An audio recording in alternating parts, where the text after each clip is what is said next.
회귀 분석은 이런 상관관계가 정도가 있다 없다 뿐만 아니라 얘는 인과관계를 분석할 수 있게 되고요. 인과관계를 분석하기 위해서 끄집어낸 수학적인 거는 y = ax 플러스 b라고 하는 1차 함수에 대한 부분이고, 1차 함수를 퉁쳐서 말하면 얘는 리니어 모델이다 이렇게 얘기를 하는 거죠. 리니어 선형 모델이다 얘는. 선형 모델이고 영향을 줄 수 있는, 이렇게 영향을 주는 애를 우리는 독립변수 x, x1, x2 이런 식으로 주는 거고요. 이걸 통해서 영향을 받는 이 y를 종속변수로 집어넣을 수 있는 그런 선형적인 모델이 탄생하게 된다. 첫 번째 해야 될 걸 우리는 당연히 이제 심플부터 해야 되겠죠. 그래서 단순 회귀 모형이라고 얘기하고요. 이 단순이라고 하는 부분이 붙은 이유는 독립변수, 영향을 주는 변수를 하나로 처음 시작하자. 한 개인 경우를 얘기하고, 그게 아니라 여러 개인 경우를 우리는 다중 회귀 분석이라고 이야기한다는, 혹은 뭐 중회귀 분석, 혹은 다중이란 말을 또 많이 쓰죠. 다중 회귀 분석 이렇게 이야기를 한다. 그래서 회귀 분석은 이렇게 해서 ax1 플러스 bx2 cx3 점점점점점, 맨 끝에 만약에 뭐가 있다면 오류에 해당되는 에러, 이거는 우리가 설명이 불가능한 오류가, 에러가 반드시 존재한다고 얘기했고, 이게 이제 독립 변수들이 여러 개가 존재하는 다중회귀 분석이 있을 수 있고, 우리는 뭐다? 가장 간단한 단순 심플 회귀 모형만 먼저 사용해 보자. 그래서 모형 자체는, 모집단 모형은 이렇게 칠 수 있고요. 알파로 시작했네요. 알파 더하기 베타 xi 플러스 ei 이렇게 되고요. 요 ei를 우리는 여기 오차항이라고, 에러 항이라고, 에러 텀이라고 보는 거고, 이거를 붙인 이유는 설명할 수 없는 변동의 크기가 항상 존재할 수 있더라. 그래서 식으로 표현을 해준 거고. 자, 그 다음에 표본은 얘 이제 모집단을 대변하기 위해서 표본을 뽑게 되고, 그 표본 속에서의 식을 하나 만들자. 다시 말하면 그림으로, 아까 이런 그림, 그래서 이렇게 뽑고 하나, 둘, 셋, 넷, 다섯, 6개를 조사한 거죠. 이렇게 조사를 했고, 이렇게 조사한 거에 피팅을 하는 거야. 이렇게 피팅. 그래서 핏을 하는 거죠. 이게 맞는지 저게 맞는지 이렇게 핏을 하는 거죠. 뭘로? 선형 모델로 핏한 거야. 이 선형이 y = ax. 그래서 y = ax 플러스 b 이렇게 돼 핏한 거고, 어떤 사람은 이렇게 핏할 수도 있고, 어떤 사람은 아니야 이게 더 정확하지 않니? 이렇게 핏할 수도 있고, 그렇죠. 그랬을 때 기준이 있더라. 그 기준은 바로 a와 b 값을 잘 찾아야 되는데, 선을 잘 찾아야 되는데, 기준은 뭐다? 기준은 리주디얼, 잔차라고 얘기하면 잔차, 잔차, 리주디얼이라고 얘기하고, 그래서 이 리주디얼들이 표본마다 다 생길 텐데, 엄청나게 생길 텐데, 리주디얼을 오차라고 보면은 다 생길 텐데, 그 생긴 거를 양수도 있고 음수도 있기 때문에, 그걸 다 양으로 바꿔서 그래서 제곱을 해서 다 더해. 뭘 다 더하고, 다 더한 것 중에 가장 작은 것, 이게 가장 작을지, 아니면 나는 이 점을 이렇게 매핑할래, 얘가 지금 이거라면, 그러면 이게 더 작을지, 그래서 가장 작은 거 민 값을 내가 선택하게 하는 그런 방법을 우리는 최소 제곱법이라고 이야기를 했다. 메소드 오브 리스트 스퀘어라고 이야기를 한다라고 얘기했고, 이 메커니즘을 그대로 적용한 게 회귀 분석이 되겠습니다. 됐죠? 예. 그래서 이렇게 해서 풀게 되면 이 오차를 식으로 두면 이렇게 되고요. 예, 이렇게 되고 이게 가장 작은 것을 찾는 가장 작은 A와 B를 찾는 게 이제 목표인 거예요. 예, A와 B 값을 찾는 게 가장 중요한 목표가 됐다. 그러면 이제 A와 B를 어떻게 찾냐? A와 B를 찾는 게 우리 이걸 찾아야 될 거 아니야. AX 플러스 B 이걸 찾아야 되냐. 피팅한 이 A 값과 B, A가 뭘까? B가 뭘까? 이걸 찾아야 되잖아요. 이걸 어떻게 찾냐? 어떻게 찾냐? 여기에 딱 나오죠. 어떻게 찾냐면 가우스가 이미 풀었어. 우리 가우스 형님 어디 계시냐? 여기 있잖아, 여기. 와. 예. 최소 제곱법으로 이미 여기서 푸셨어요. 이분이 푸셔가지고 이분이 푸셨던 100년 전에 풀어온 거를 이제 여기 회귀 분석 피어슨이 이 최소 제곱 추정법을 그대로 사용해서 회귀 분석식의 A 값과 B 값을 찾기 위해서 최소 제곱 추정법을 사용하면 되겠다라고 이야기를 하게 되는 그런 형태입니다. 가우스 큰형님 때문에 아이고 피어슨이 그냥. 자, 그래가지고 A, B를 어떻게 찾냐? 자, 여기서부터 이제 찾는 방법이 나와요. 여기서부터 여기까지가 찾는 방법이 나오고 결론은 A, B. B는 쭈르르르 이렇게 되더라. 이렇게 이게 되고 이게 되고 이게 되더라. A는 그래서 이게 되더라가 되는 거고요. 여기 보시면 복잡해 보이지만 이 XI, YI, X의 평균, Y의 평균이에요. 지금 X, Y는 지금 우리 표본이에요. 표본의 variable이야. 변수들 각각이에요. 얘는 각각을 다 곱한 거, 그걸 다 서메이션 한 거예요. 이 텀은. 그죠? 그 다음에 얘는 뭐냐면 X 변수의 평균, 얘는 Y 변수의 평균을 곱한 거. 그 다음에 N은 뭐냐면 개수. 예, 변수. 내가 표본을 100개 뽑았으면 100이 되는 거예요, 얘는. 그 다음에 그때의 XI의 제곱에 또 스메이션 한 거. 그 다음에 N의 평균의 제곱을 곱해서 빼기 해준 요 식을 해보면 이게 B 값이 되더라라는 거예요. B가 뭐냐면 Y 꼴 얘는 A 플러스 BX로 표시해 있거든요. 예, 요게 기울기로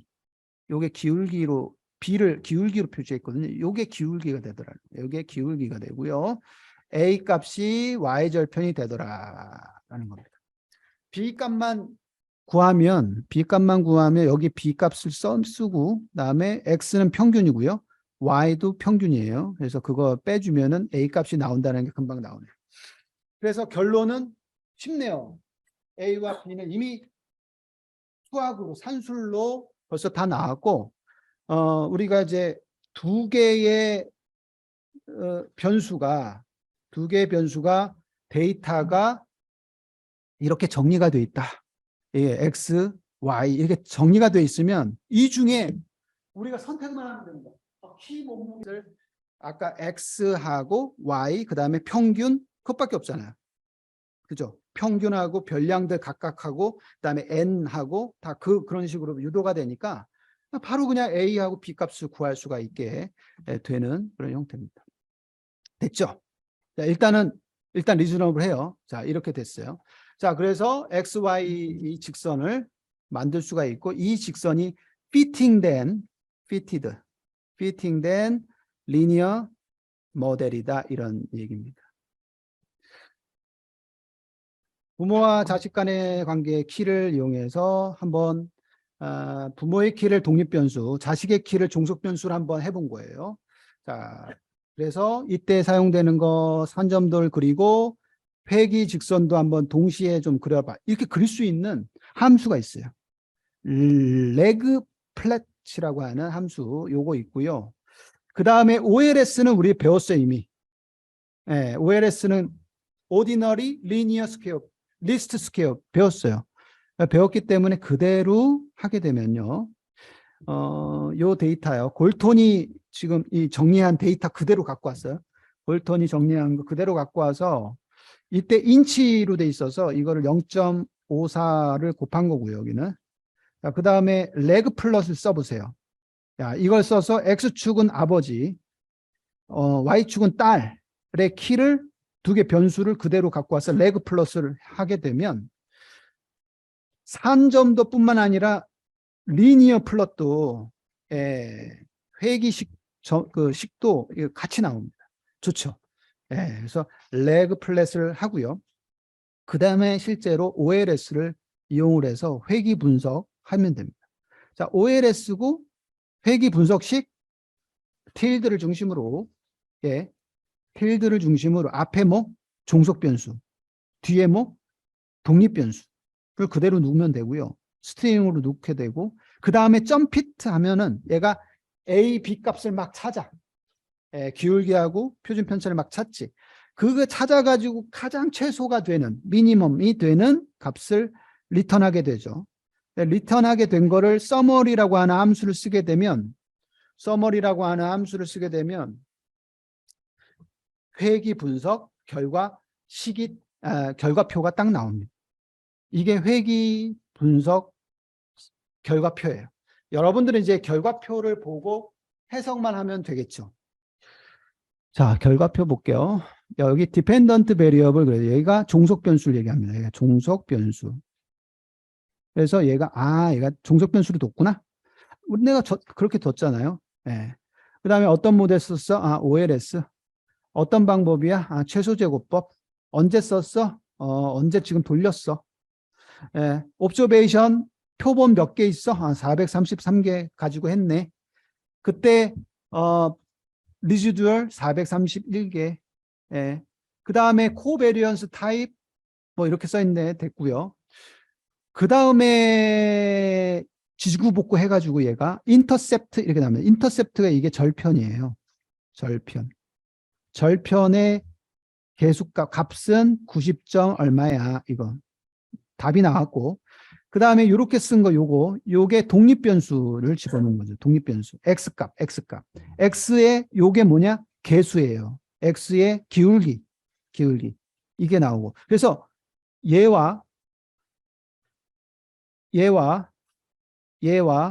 얘를 보면 회기식을 얻어낼 수 있어요. 회식이 아니라 회귀식을 얻어낼 수가 있어요. 회기식은 df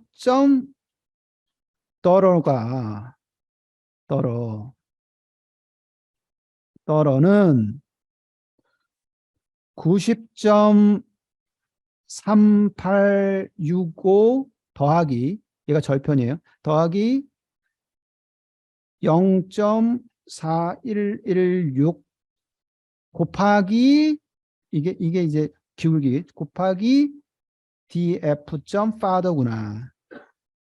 이게 회기식 단순 회기 1차 방정식 회기식이 딱 나왔어요. 컴퓨터가 찾아줬어. 이 A값, B값을. 우리가 컴퓨터가 없었을 때는 아까 어떻게 했어 우리가?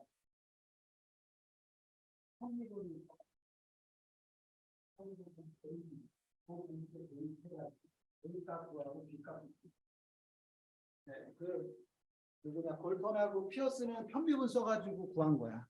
이게 없으니까. 우리는 막 컴퓨터가 이렇게 구해줬어. 컴퓨터가 이렇게 구해준 회기식이 나왔고요. 그러면 이 식이 통계적으로 유의하냐가 중요해. 이게. 그러니까 통계적으로 유의하다라는 거는 이 결과표에서 두 가지를 보면 돼요. 두 가지를. 어디를 보냐? 여기. 첫 번째 여기를 봐야 돼. R 스퀘어라고 돼 있는. 이걸 R 스퀘어라고 표시하고 앞에서 내가 건너뛰었던 부분인데 요거를 결정계수라고 하면 결정계수. 결정계수고 결정계수 R은 상대계수 상관계수의 스퀘어한 거예요. 그래서 상관계수 스퀘어였기 때문에 얘는 반드시 0보다 크고 음수가 안 나와요. 0보다 크고 1보다 작은 값이 나오고요. 1로 가면 갈수록 너가 뽑은 이 식이 1로 가면 갈수록 너가 뽑은 이 식이 굉장히 설명력이 높다. 꽤 잘 설명할 수 있는 그런 식이다라고 얘기해 주는 겁니다. 그러니까 이게 1로 가면 갈수록 좋은 거예요. 근데 보니까 0.21이에요. 그래서 결정계수가 어찌됐든 0보다 크고 1 사이에 들어가고 이 정도 나온다. 요거 첫 번째 텀 요걸 좀 봐야 되고요. 결정계수가 1로 가면 갈수록 설명력이 좋다, 높다 이런 얘기가 나오는 거고요. 두 번째 텀은 뭘 봐야 되냐면 T 검정을 봐야죠. T 검정. 요게 T 검정이 뭐에? 요 값들에 대한 T 검정 통계량이 나온 거고 더 중요한 건 요거죠. 요게 P 밸류예요. 요게 P 밸류 값. 우리 항상 P 밸류가 0.05 이거 0.05보다 작은 애가 얘가 나와줘야 돼. 작은 애가 나왔다는 얘기는 H0 널 가설을 부각할 수 있는 충분한 근거가 된다. 따라서 H1을 받아들일 수 있다. H1은 뭐라고 했어? 노가 0이 아니다. 아닐 수 있다. 다시 말하면 관련이 없지 않다. 차이가 있다. 이런 얘기야. 그래서 결국은 얘가 의미가 있다. 유의미하다. 이 식이 유의미하다라는 것을 알 수가 있는. 그래서 요 두 개의 1번 결정계수, 두 번째 P 밸류 값을 보고 결정할 수 있다. 네, 그렇게만 보면 되고요. 그래서 결정계수는 0.2 회기의 적합성을 검증한 결과 P 값이 거의 0에 가까우므로 H0를 기각할 수 있다. 그래서 회기계수에 대한 검정에서 절편, 계수 모두 통계적으로 유의하며 여기가 유의하며 추정된 회기식 얘는 다음과 같이 쓸 수 있고 이 회기식은 어느 정도 의미가 있다라고 얘기하는 겁니다. 근데 설명력이 얘도 이게 보면 볼수록 좀 이렇게 가긴 가는데 이게 굉장히 많죠. 이 오차가. 그만큼 이게 좀 여기에 좀 이렇게 있어야 되는데 있어야지 뭐가 알 제곱이 설명력이 좋은 애가 나온다. 등장한다. 자, 여기까지 한 게 회기 분석이 되겠습니다. 회기 분석입니다. 그래서 앞에 내가 설명 안 한 거 있잖아요. 안 한 게 바로 그 얘기예요. 자, 설명 계수하고 P-밸류 값으로 이 결정 계수가 바로 이렇게 유도가 되는데 이렇게 유도가 되고 R-스퀘어 바로 밑에 있는 거 adjusted라고 하는데 조정된 결정 계수 값도 나온다. 조정된 결정 계수 값도 조금 나온다. 왜 나오는지는 여기에 약간 그런 얘기가 나옵니다. 독립 변수들이 추가가 되면 하나가 아니라 두 개, 세 개, 네 개 추가가 되면 값이 커지는 경향이 생긴대요. 결정 계수 자체가. 이거 자체가 커지는 그냥 무조건 커지는 그래서 설명력이 좋아지는 그러니까 변수를 막 집어넣으면 그러니까 이거 조심해야 돼. 변수를 막 회기 분석을 한다고 해서 X1 해보고 X2, S3, S4 막 몇 개 어망 넣어. 그럼 어때? R-스퀘어가 증가하게. 그래서 우리는 R-스퀘어를 증가하니까 분석가 입장에서 와 얘는 설명력이 높구나 생각하고 그 다음에 이제 그 P-밸류 값을 보니까 어느 정도 제로에 가까워. 그러면 이제 그걸 받아들이겠지. 그래서 그렇게 받아들여 가지고 오케이 할 수가 있는데, 근데 기본적으로 R-스퀘어는 이거는 늘릴 수 있다라는 겁니다. 이론적으로 더 넣으면 넣을수록 올라간다 이런 얘기. 자, 여기까지 한 게 회기 분석이고요.